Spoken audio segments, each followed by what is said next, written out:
යුතුකමින් හුරු හිත වෙත ඇතුල්ලුණු ඔබ ගැන පහන්තරු කියයි තොරතුරු ගමනේ විඩානි වූ දුටුවන් වශී කෙරු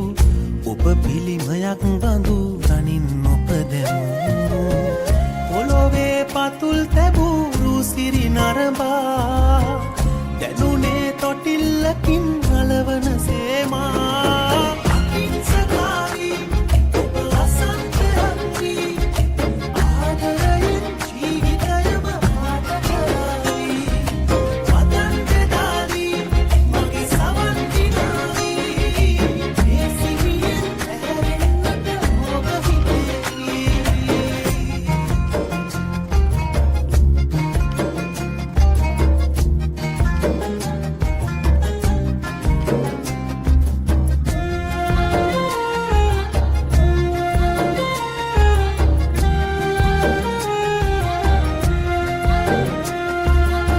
මල්කූඩ අතදරා පින්තූර ජවනිකා අරගන්න වේ